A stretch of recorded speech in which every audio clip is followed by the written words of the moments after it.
விழா தலைவர் அவர்களே மற்றும் விழாவின் நாயகர் மார்க்கடிகாரர்களே, மேடையில் அமர்ந்திருக்கின்ற பெரியவர்களே, மாணவ செல்வங்களே, பேராசிரியர் பெருமக்களே, இந்த கல்லூரியில் நான் பங்கு கொள்ளும் 2வது நிகழ்ச்சி இது. முதல் நிகழ்ச்சியில் 25 ஆண்டுகளுக்கு முன் அது ஒரு பாராட்டு நிகழ்ச்சி. அந்த பாராட்டு நிகழ்ச்சியில் என்னையும் சேர்த்திருந்தார்கள். ஏனென்று எனக்கே தெரியவில்லை. ஏனென்றால் நான் படித்த கல்லூரி செவையர் கல்லூரி என்றாலும் என்னை பாராட்டிய கல்லூரி லயோலா கல்லூரி என்று சொல்வதற்கு கூட்டம்.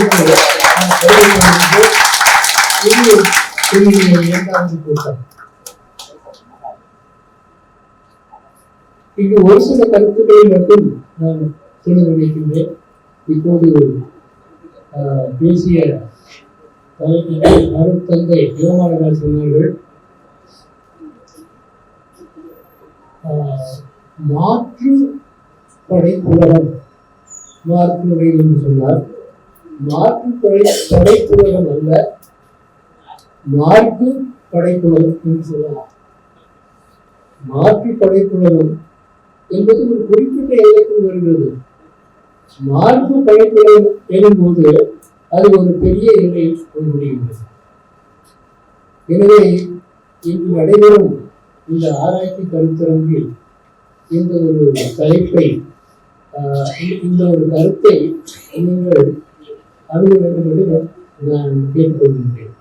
கண்ணதாசன் ஒரு கவிதையிலே சொல்வார், விழியிருந்து இருந்த போது பார்வை ஒன்றுதான். அந்த பாட்டு பழைய பாட்டு, அதனால ஒரு புதிய தலைமுறை ஒருவேளை உங்களுக்கு தெரியாமல் இருக்கலாம். அந்த அந்த கவிதையில் அவர் சொல்வார், விழியிருந்து இருந்த போதும் பார்வை ஒன்றுதான். 2 பார்வை இருந்தால் என்ன ஆகலான்னு கேட்கலாம். ரெண்டு பார்வை இருந்ததுன்னா ஓயக்கண் ஆகும். அதெல்லாம் சில பேர் பட்டிக்காட்டு சொல்லுவாங்க, ஓயக்கண்ணு அப்படின்னாங்க. சில பேர் அது அப்படி ஆகுது. சரி, இது ஒன்று. 2வது என்னன்னா, மார்க்கு தந்தை அவர்கள் ஒரு வகையில் இலக்கியத்திற்கு வந்தால் கதை எழுதுவங்க, கதை எழுதுவங்க. உங்களுக்கு தெரியும், அவன் கதை விடுறான்பா அப்படின்னாங்க. அதனால கதை விடுறான்னா பொய் சொல்றான் அப்படின்ட்டு. கதை விடுவது வேறும், கதை எழுதுவது. மார்க்கு தந்தை அவர்கள் கதை எழுதியவர். அவருக்கு மற்றவர்களுக்கு உள்ள ஒரு வேறுபாடு. பொன்னியின் செல்வனை பற்றி இந்த திரைப்படத்தில் எத்தனை புதிய மாற்றங்களுக்கு அதில் கொடுத்து இருக்கின்றார்கள். வரலாற்றுக்கு எதிரான எண்ணங்களை கொடுத்து இருக்கின்றார்கள். இதையெல்லாம் வரலாறு படித்தால்தான் தெரியுமே ஒழிய அந்த வாழ்வு எப்படி என்று நமக்கு தெரியாது. தெலுங்கு மொழியை சொல்ல போனால் ஒரு சிறு கவிதை இருக்கின்றது, பாடிக்காட்டுகிறேன். உப்பு கற்பூரம் கோழிக்கல் ஒன்றும் சூழ சூழ ஒட்டில ஜாதகம் புருஷன் புண்ணிய புருஷன் வேலையா விஷ்ணுராஜிராமா வீரரையமா. இது பொருள் என்னன்னாச்சுன்னா, உப்பும் கற்பூரமும் பார்த்தா வெள்ளையாத்தான் தெரியுது. ஆனால் சுவை என்னாகும்? கற்பூரத்தினுடைய சுவை வேறு, உப்புடைய சுவை வேறு. அதை போலவே மனிதர்கள் எல்லாரும் மனிதர்களாகவே இருப்பார். அதனாலதான் வள்ளுவர் பெருந்தகை சொன்னார்கள், தேவர்களே கையவர். கையவர்களை பார்த்தாச்சுன்னா அவன் கையவனா இல்லையான்னு பார்க்க சொல்ல முடியாதுப்பா. ஏன்னா அவன் கடவுள் மாதிரியே தெரியலாம் அப்படி. அதனால ஆனா உண்மையிலே இந்த கல்வியில் வரக்கூடிய புருஷன் புண்ணிய புருஷன் வேறையா. மனிதர்களிலே மாணிக்கமாக இருக்கின்றார்கள், ஒரு சிலர் இருப்பார்கள். அவர்கள் மனிதர்கள் என்று வேறுபட்டவர்களாம். தந்தையவர்கள் அந்த வகையில் அவரை சொல்லலாம். ஏறத்தாழ எங்களுடைய ஊரில் அவர் 10 ஆண்டுகள் பணியாற்றினார். அவர் கத்தோலிக்கர்களுக்கு மட்டும் தந்தை அல்ல, மார்க்கு தந்தை அவர்கள் கத்தோலிக்கர்களுக்கு மட்டும் தந்தை அல்ல, அவர் அந்த ஊருக்கே தந்தையாவார். அந்த ஊரில் அந்த 10 ஆண்டு இங்கு இருக்கக்கூடிய சூழ்நிலையிலே ஒருவேளை அருட்தந்தைகள் என்று கோபப்பட வேண்டாம். ஆனால் நான் உண்மையை சொல்கிறேன். உண்மையை சொல்லுவன் சதிகாரன் அப்படின்பாரு. கண்ணதாசன் சொல்லுவார், உண்மையை சொல்லுவன் சதிகாரன் அப்படின்பாரு. நான் அப்படி சொல்ல, அப்படி நான் சதிகாரன் கிடையவே கிடையாது, உண்மையை சொல்றேன். என்னன்னா திருப்பணி பூசி செய்வதே ஒரு வேலை என்று கருதுகின்ற ஒரு காலகட்டத்தை நாம் இருக்கிறோம். ஒரு குருவாக என்பவர் திருப்பணி பூசை செய்ய வேண்டும். அது அவருடைய அருட்பணியிலே முதல் பணியிலே தலைமை பணி. இப்படியெல்லாம் இருக்கின்ற ஒரு சூழ்நிலையிலே அதையே ஒரு பூசை பண்ணிட்டா ஒரு மகாத்மா காந்தி மாதிரி, ஒரு ஜவஹர்லால் நேரு மாதிரி இந்த நாட்டுக்கே பெரிய உதவி செய்து விட்டோம் என்று உட்கார்ந்திருக்கக்கூடிய இளைய குழுக்களை பார்க்கின்றோம், முதிய குழுக்களையும் பார்க்கின்றோம். இவர்களிடையே நீ பூசை செய் என்று தப்பு இல்லை, அதோடு மக்கள் தொண்டும் செய்கிறது. அது அவருடைய கருத்துக்களிலே உள்ளார்த்த கருத்தாகும். இன்னொன்று சொன்னாங்க, கற்றபடி நிற்க வேண்டும் அப்படின்னு. வள்ளுவர் அதே சொல்லிட்டு இருக்காரு 2000 ஆண்டுகளுக்கு முன்னாலே. கற்க கசட. இப்ப நம்ம படிக்கிறதுலாம் ஒருவேளை கசடுகள் அதிகமாக இருக்குமோ என்னவோடு எனக்கு தெரியல. அதனால ஒருவேளை அதற்கு கற்றபடி நிற்க, அதற்கு தக்கபடி நீ நம்ம வாழ்ந்து காட்டல என்பது அது ஒன்றுக்கு உதவாது. உப்பு ஏறி கூட ருச்சி உள்ளது. தெலுங்கு கல்வியில் சொன்னால் ஏதாவது சோறு கறியில் சாப்பிட்டா அதை உப்பு போட்டாதான் சொல்லுவாங்க. அது இல்லாம எப்படி உப்பு ஏறி கூட ருச்சி உள்ளது. நம்முடைய வாழ்க்கைக்கு அதனால இயேசு பெருமான் கூட சொன்னாரு, நீங்க ஒரு உப்பு மாதிரி இருங்க அப்படின்னா. உப்பு நம்ம சாப்பிடக்கூடிய கறிகளை நம்ம பார்க்க முடியாது, ஆனா உப்பு இல்லைன்னா சொல்ல முடியும். அதனால உப்பு என்பது மிக மிக தேவையானது. அதை போலவே மனித பண்புகளும் எழுத்தில் இருக்க வேண்டும். சில நேரங்களில் இந்த சண்டைகள் எல்லாம், சாதி சண்டைகள் எல்லாம் ஊரில் கூட நடக்குது. நேற்று கூட பேப்பர் எழுதியிருந்தாங்க, நீங்க படிக்கிறதோ. நான் ஒரு மாணவராக இருக்கின்ற போது அதே சண்டை எழுதாத மொழி சொல்லி அது நேற்று கூட நடந்தது. எங்க அது சின்ன பட்டியல் ஒன்றும் கிடையாது, திருச்சியில நடந்தது. திருச்சியில தலித் கிறிஸ்டியன்ஸுக்கு அதே குறிப்பாக அதே போட்டிருக்காங்க, கேத்தலிக் கிறிஸ்டியன்ஸ் கிளியரா போட்டிருக்காங்க. தலித் கிறிஸ்டியன்ஸுக்கு அந்த நல்ல ஒரு இடம் கிடையாது. இவங்களுடைய Christians Dalit Christian India Christians எப்படின்னா இந்த உயரமும் போக முடியாது, கீழே அது நின்று இடத்திலே நிற்கணும். அவ்வளவுதான் அவங்களுக்கு. அந்த ஒரு சூழ்நிலையில நான் உங்களுக்கு ஒரு மகிழ்ச்சியான செய்தியை சொல்றேன். நானும் என்னுடைய நண்பரும் ஒரு வழக்கு தொடர்ந்து இருக்கிறோம். இங்க இந்தியாவுடைய தலைமை நீதிமன்றத்தில் இது எப்ப ஒரு முடிவு காலம் வரப்போகுது அப்படின்னு. இதுக்கு எத்தனை ஆண்டுகள் ஆகுதுன்னா ஏறக்குறைய 20 ஆண்டுகளுக்கு மேல ஆயிடுச்சு. ஒரு சின்ன விவரம் கேட்பதற்கு, அதற்கு விடையளிப்பதற்கு மைய அரசு ஏறக்குறைய 20 ஆண்டுகளுக்கு மேல் எடுத்துக்கொண்டது. சொல்லப்போன ஒரு 2 மாதமோ 3 மாதங்களுக்கு முன்னால உங்களுடைய கருத்து இது என்ன என்று நம்முடைய மாண்புமை தலைமை நீதிமன்றம் கேட்டிருக்கின்றது.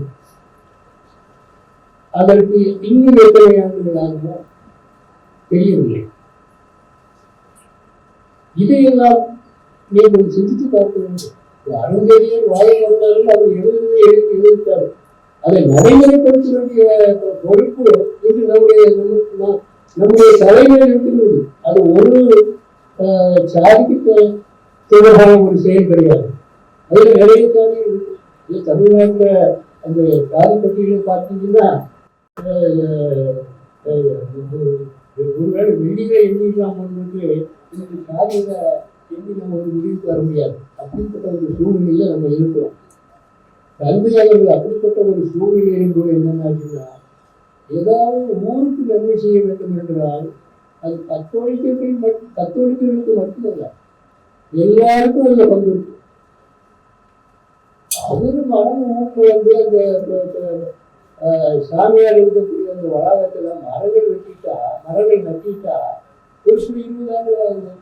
அந்த மரத்தை வெட்டி அந்த சாமியார் கையில் போட்டு தருது. எங்க போய் சொல்ல முடியும்? மரம் வச்சவன் வராத அருத்தந்தை மாறுக்காரர்கள் அந்த வளாகத்துல அதை வெட்டி அதை குறைஞ்சது ஊருக்காவது செலவழிக்கிறது நல்லா இருக்கும் இல்லையா? முதல்ல என்ன கேட்டாச்சுன்னா, நீங்க சொன்னாரு, நம்ம தமிழ் இனம் என்னன்னா இயற்கையோடு இயங்க இனம். அதனால நம்ம இயற்கைக்கு புறம்பாக நம்ம கோபம் காட்டினா இயற்கை பழகிருக்கும். இதை நீங்க வேணும்னாலும் நீங்க எழுதிக்கொள்ள. எங்கெங்க பெரும்பெரும் இயற்கை சீற்றங்கள் இயற்கை கொடுமையாக சீற்றங்கள் அழிவுகள் வருதோ அதெல்லாம் இயற்கையாக வருவதில்ல, மனிதன் செய்த கொடுமையில் அந்த கொடுமையை பார்த்து கேட்டு அனுபவித்து கடைசியில் இயற்கையும் உங்களுக்கு எதிராக செயல்படுது. பெரும்பெரும் இயற்கைக்கு நான் தான் அனைத்துறை என்று நினைக்கின்றேன். அதை நீங்கள் நினைச்சு பார்க்கணும். பொதுவாக பெரும்பாலும் படிக்கக்கூடிய இளைஞர்கள் புதிய கருத்துக்களோட போகணும். அதனால்தான் பாரதிதாசன் சொன்னாரு, தமிழ் மக்களுடைய கருத்தோட்டத்தை பற்றி சொல்ல போது என்ன சொல்றாருன்னா, கங்கையை போல் காவிரி போல் கருத்துக்கள் ஊர் முழுவதும் எங்கள் உள்ளது. இந்த இளைஞர்களுக்கு அந்த கருத்துக்கள் அந்த கருத்து ஓட்டங்கள் இருக்குதா அப்படிங்கிறது நீங்களே சொல்லிக்கொள்ள. அது இல்லைன்னா இன்றைக்கும் கூட அந்த கருத்து ஓட்டங்களை நீங்க ஏற்படுத்திக்கலாம். அது மிக தேவை. அதுல என்னன்னாச்சுன்னா, பேராசிரியர்களுடைய பங்கு மிக செய்யுது பெருசாக. நான் கல்லூரியிலிருந்து வெளியே வந்தோம்னா என்னாச்சுன்னா என்ன பண்ணணும் அப்படின்னு தெரியல. நடந்த நிகழ்ச்சியை சொல்றேன். அப்போ ஏன் இந்த ஐஏஎஸ் எழுதக்கூடாது அப்படின்னு. அம்மா படித்தவங்க இல்லை, அப்பா பழைய காலத்துல நந்தரி ஆர்டிஸ்ட் படிக்கிறது. ஆனா அந்த காலத்துல அது ஒரு பெரிய படிப்பு. ஒரு மகன் மட்டும் என்ன பண்ணாங்கன்னா, ஏன் ஆங்கிலத்தை எடுத்து நம்ம படிக்கக்கூடாது? இன்னும் தமிழாசிரியர்களுக்கு தமிழ் மாணவர்களுக்கு நான் சொல்லுவேன் கொஞ்சம் கவனமா கேள்வி. என்னுடைய எதிர்காலம் எப்படின்னு உங்களுக்கு ஒரு கேள்விக்குறி. நீங்க நடந்து போகிற ஒவ்வொரு எட்டுக்கும் மேல ஒரு கேள்விக்குறி இருக்கு. அந்த கேள்விக்குறிக்கு நீங்க விட வேண்டிய உன்னுடைய தாயும் அல்ல, உன்னுடைய தந்தையும் அல்ல. ஒரு வகையில வேணும்னா பேராசிரியருக்கு எழுதலாம். அதுக்கு இப்ப நிறைய பேர் இந்த தமிழ் படிக்கிறது என்ன பண்ணுவாங்கன்னா, ஆங்கிலத்தை நீ ஏன் படிக்க மாட்டேங்க, அது உன்னுடைய தாய்மொழி அல்ல, உன்னுடைய தந்தை மொழியும் அல்ல. ஆனா நீ அதை படிக்க தொடங்குற போது முதல்ல உனக்கு கொஞ்சம் கடினமா தான் இருக்கும். படி வேறும் படி வேற ஒன்றும் இல்லை. அதுலேயும் இந்த குறிப்பாக இன்றைக்கு இந்த அலைபேசி வந்த பிறகு நாங்கள் மட்டும் பயன்படுத்த கொஞ்சமாக அலைபேசி ஒரு 40-50 ஆண்டுகளுக்கு மேல ஒரு ஏதாவது ஆங்கில புத்தகம் படிக்கிற போது ஒரு பொருளுக்கு ஒரு சொல்லுக்கு பொருள் விளங்குறதுன்னா மறுநாள் அந்த நூலகத்தை திறக்கிற வரைக்கும் நாங்கள் உட்கார்ந்துருக்கோம். இன்னைக்கு நீ உட்கார்ந்துட்டு 2 நிமிஷத்துக்கு நீ அந்த சொல்லுக்கு பொருள் எடுக்கலாம். ஆனா நீ அதை பார்க்க மாட்டேன், வேற நிறைய படங்கள்லாம் பார்க்க. இதனால நீங்க முன்னுக்கு வர முடியாம போகும். அதுவும் இல்லை, அது ஒன்று மட்டும் இல்லை, ஒன்று சொல்லி முடிக்கிற. முதலாக 1978 அப்படிதான் தமிழ்ல எழுதலாம்னு சொன்னாங்க. எனக்கு ஒரு விருப்பம், ஏன் தமிழை நம்ம எழுதக்கூடாது? இன்னைக்கு நிறைய பேர் தமிழை படிச்சு வர்றாங்க, நம்ம எல்லாம் பாராட்டலாம். ஆனா 40 ஆண்டுகளுக்கு முதல்ல ஐஏஎஸ் பரீட்சையை தமிழ்லயே படிச்சு வெற்றி பெற்றது நான் தான் ஒருத்தன். நான் தமிழ் படிச்சேனே அப்படின்னு நான் என்றைக்குமே வருத்தப்பட்டது கிடையாது. காரணம் என்னன்னா, நான் தமிழ் மேல முழுமையாக நம்பிக்கை கொண்டவன். எந்த வாய்ப்புகளை ஏற்படுத்தலாம் என்று வாய்ப்புகளை நான் தேடி ஓடுகிறேன். வாய்ப்பு என்னை தேடி வரும் என்று நான் நினைக்கவில்லை, வாய்ப்புகளை தேடி ஓடுகிறேன். கடைசியில தமிழ் வரலாற்றிலிருந்து ஒரு எடுத்துக்காட்டை சொல்லி முடிக்கும்போது, தமிழ் தாத்தா ஊவே சாமிநாதன் ஐயரை பற்றி நீங்க கேள்விப்பட்டிருக்கீங்க. ஒருவேளை நீ கேள்விப்பட்டு அந்த புத்தகத்தை படிக்கிறேன்னா இப்பயாவது படியப்பா. வள்ளுவன் சொல்றான், சாந்துவையும் கேளாதவாறுன்னு சொல்றான். சாகுவனுக்கு படிக்க மாட்டீங்க அப்படின்னு வள்ளுவருக்கு கொஞ்சம் ஏறிக்கையோட சொல்றாரு. அதனால அந்த புத்தகத்தை நீ படிக்கிறேன்னா இன்னைக்கு படிக்க முயற்சி வரும். அதுல என்ன சொல்லுவாருன்னா, அவங்க வீட்டுக்கு அப்பா அவருக்கு சிறுவனா இருக்கிற போது அவங்க வீட்டுக்கு பக்கத்துல உள்ளவன் ஒருத்தர் சகோதரிகள் படித்தாங்க. அவருக்கு எல்லாரும் வேலை தவறாக வந்தது. இன்னொருத்தர் ஆங்கிலம் படித்தாங்க. அவன் என்ன பண்ணான், அவன் ஆங்கிலம் படிச்சதுனால அன்னைக்கு அவரு நான் பிறந்ததுக்கு ஒரு ஏறக்குறைய 150 ஆண்டுகளுக்கு முன்னால் இருந்தது ஊவே சாமிநாத ஐயர். அவர் இருக்கிற புத்தகம் தான் நான் கண்டதும் கேட்டது. அப்போ பக்கத்து மணிக்காரங்களாம் பேசுறாங்களா, இன்னும் ஜும்மாட்டுக்கு போவாமா அப்படின்னா. ஏன்னா அவன் தமிழ் படிச்சான். யாரு? ஊவே சாமிநாத ஐயர் தமிழ் படிச்சாங்க. நான் சொல்றேன், இன்னைக்கு அந்த 2 பேர் அவன் சமஸ்கிருதம் படிச்சான், இன்னொரு போய் ஆங்கிலம் படிச்சான். அவனை பற்றி இந்த வடவேந்திரம் தென்குமரியாத தமிழ் ஊர் நிலையத்தில் பேசுவது ஒருத்தான். ஆனால் ஊவே சுவாமிநாதர் ஐயரை பற்றி பேசுவதற்கு ஆயிரம். ஏன்னா தமிழ் உள்ள காலம் வரை அவருடைய பேர் உண்டு. அத மாதிரி பாரதிதாசன் சொன்ன மாதிரி செத்தாலும் தமிழ் பிடித்து சாக வேண்டும், செத்தாலும் தமிழ் பிடித்து சாக வேண்டும் என்று பாரதிதாசன் சொல்வார். அது மாதிரி தமிழ் மாணவர்கள் உங்களுக்கு எதிர்காலம் இல்லை என்று நீங்கள் வருத்தப்பட வேண்டாம். அந்த எதிர்காலத்தை நீங்கள் மீண்டும் நீங்களே ஏற்படுத்திக் கொள்ள வேண்டும். அதாவது மலர்ச்சியான வகையிலே அதை ஏற்படுத்திக் கொள்ள வேண்டும் என்று என்னுடைய கருத்துக்களை தெரிவித்து இந்த ஒரு வாய்ப்பினை எனக்கு நல்கிய தமிழ் துறைக்கு இயேசு சபை மறைமாநில தலைவர் அவர்களுக்கு, தந்தை மார்க் அவர்களுக்கு, இவ்வளவு என்னுடைய பேச்சினை இவ்வளவு விருப்பமாக கேட்க நடைபெறுவது போனது மட்டும் எனக்கு கவலை இல்லை. எனக்கு இருக்கிறவன் தான் இருப்பான், அவன் என்னோடு இருப்பான், அவன் வாழ்ந்து வருவான். அதை சொல்லுவான். வாழ்க பலமாக.